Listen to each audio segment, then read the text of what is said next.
தமிழக அரசியலையே தள்ளாட வைக்கும் மது அப்படிங்கிறத பற்றி நம்ம பார்க்க போகலாம். தமிழ்நாட்டில் இப்போது விடுதலை சிறுத்தைகள் கட்சி மதுவிலக்கு கொள்கையை முன்னெடுத்திருக்காங்க. குறிப்பாக தலித் அரசியலை பேசக்கூடிய விசிகா, தலித் அரசியல் ஒடுக்கப்பட்ட மக்களுக்காக பேசக்கூடிய விடுதலை சிறுத்தைகள் கட்சி இந்த மாதிரி ஒரு முன்னெடுப்பு எடுத்திருக்கிறது வரவேற்கத்தக்கது தான். விடுதலை சிறுத்தைகள் கட்சியினுடைய தலைவரான திருமாவளவன் சென்னையில் செய்தியாளர்களை சந்தித்து பேசினார். அப்போது மதசார்பின்மை, மதுவிலக்கு போன்ற காந்தியடிகளின் நிலைப்பாட்டுடன் முழுமையாக உடன்படுவதாக தெரிவித்தார். அந்த வகையில் அக்டோபர் 2ஆம் தேதி காந்தியடிகளின் பிறந்த நாளில் விடுதலை சிறுத்தைகள் கட்சி லட்சக்கணக்கான மகளிரை திரட்டி மது மற்றும் போதை ஒழிப்பு மாநாட்டை நடத்திருக்கோம் அப்படின்னு தெரிவித்திருக்காரு.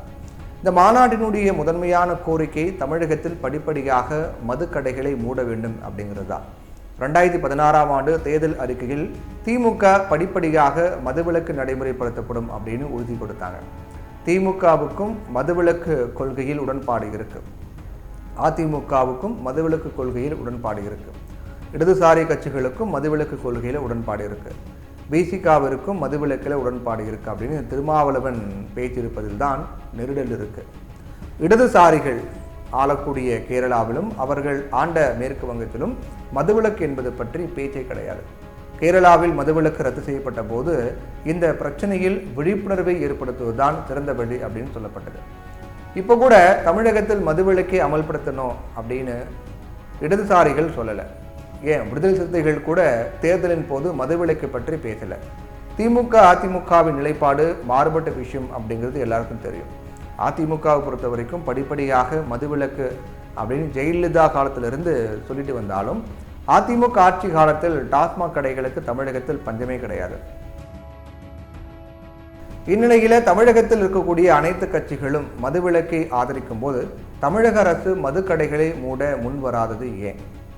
நல்ல சாராயத்தால் கள்ளச்சாராயம் விற்பனையை தடுக்க முடியும் அப்படிங்கிற வாதத்தை ஏற்க முடியாது அப்படின்னு கேள்வி எழுப்பும் திருமாவளவன் சமூகத்தை புரிந்து கொள்ளாத வழக்கமான அரசியல்வாதி கிடையாது. இடதுசாரி சிந்தனையும் சோசலிச கொள்கையும் அவரது வாதங்களில் எப்போவுமே எதிரொலிப்பதால் அவருக்கு புரியாத விஷயம் கிடையாது எது அப்படிங்கிறதா உண்மை. சாராயம் அப்படின்னாலே கேடு தான். நல்ல சாராயம் கள்ளச்சாராயம் அப்படின்னா எதுவும் கிடையாது. சாராயம் உள்ளத்திற்கும் உடலுக்கும் தீங்கு, சமூகத்திற்கும் தேசத்திற்கும் கேடு அப்படிங்கிறது மட்டுமே அரசாங்கம் முதல் சாதாரண குடிமகன் வரை எல்லாருமே அறிந்த ஒரு விஷயமா இருக்கு. இந்நிலையில் மதுவிலக்கு கோரிக்கை அப்படிங்கிறது ஆரிய மாயை, திராவிட மாயை என்பதை போல ஒரு மாயையாகவே கண்ணுக்கு தெரியுது. குறிப்பாக அதிகமாக உழைக்கக்கூடிய தலித்துகள் தான் பெரும்பாலும் இந்த மது சீர்கேட்டினால் பாதிக்கப்பட்டிருக்காங்க அப்படிங்கிறதையும் மறுக்க முடியாது. இருந்தாலும் விசிகா நடத்தும் மது ஒழிப்பு மாநாட்டில் அதிமுகவும் பங்கேற்கலாம்.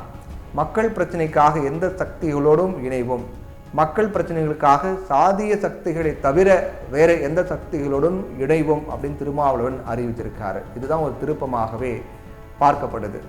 சாதிய சக்திகளை தவிர வேறு கட்சிகளோடு இணைய தயார் அப்படின்னு அவர் அறிவித்திருப்பது தான் ஒரு புரியாத புதிராவே இருக்கு அப்படிங்கிற மாதிரிலாம் பேசப்படுது.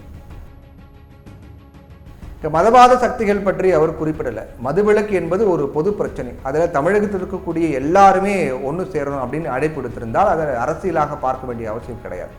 ஆனால் பாமகவை தவிர்ப்பதற்காக, பாட்டாளி மக்கள் கட்சியை தவிர்ப்பதற்காகவும், அதிமுகவுக்கு அழைப்பு விடுத்து திமுகவிற்கு செக் வைப்பதற்காகவும் மதுவிலக்கு மாநாடு பயன்படுமையானால் மதுவிலக்கு அப்படிங்கிறது ஒரு மாயை என்றுதான் கருத வேண்டியிருக்கு. ஏன்னா இன்னைக்கு அரசியலையே தீர்மானிக்கும் சக்தி படைத்தவர்களாக மது ஆலை அதிபர்களும் மது மூலமாக வருவாய் இருக்கிறது. இதுக்கு மாற்றான திட்டங்கள் பற்றியும் மதுவிலக்கு மாநாடு விவாதிக்குமா அப்படிங்கிற கேள்வியும் எழுது. தமிழக அரசியலில் மது ஆலை அதிபர்கள் ஆதிக்கம் செலுத்துவதை போல் மதுவிலக்கு ஒருபுறம் ஆதிக்கம் செலுத்தும் அப்படிங்கிற வேடிக்கை தான் நடக்குது. தமிழகத்தில் மது குடிப்போரை ஒரு வாக்கு வங்கி அப்படிங்கிற அளவுக்கு வளர்த்து விட்டிருப்பதும் இங்கே நாம் கவனிக்க வேண்டும். ஏன்னா 2016ஆம் ஆண்டு முழுமையாக மதுவிலக்கை கொண்டு வருவோம் அப்படின்னு திமுக தேர்தல் அறிக்கையில் சொன்னபோது அந்த கட்சி தோற்கடிக்கப்பட்டது. 1% வாக்கு வித்தியாசத்திலேயே அதிமுக வெற்றி பெற்றது அப்படிங்கிறதும் கவனிக்க வேண்டிய விஷயமா இருக்கு. அதனால மது ஆலை அதிபர்களின் ஆதிக்கம், வாக்கு வங்கியாக உருவாக்கப்பட்டிருக்கும் மது பிரியர்கள், நிதி நிலைமைக்கான மாற்று இல்லாத நிலை ஆகியவற்றை சமாளித்து நின்று மதுவிலக்கு தமிழகத்தில் வறுமையானால் அந்த நாளே தமிழகம் தனக்கே உரிய அளவுக்கு ஏற்றம் பெறும் நாளாக இருக்கும் அப்படிங்கிறதுல சந்தேகம் கிடையாது.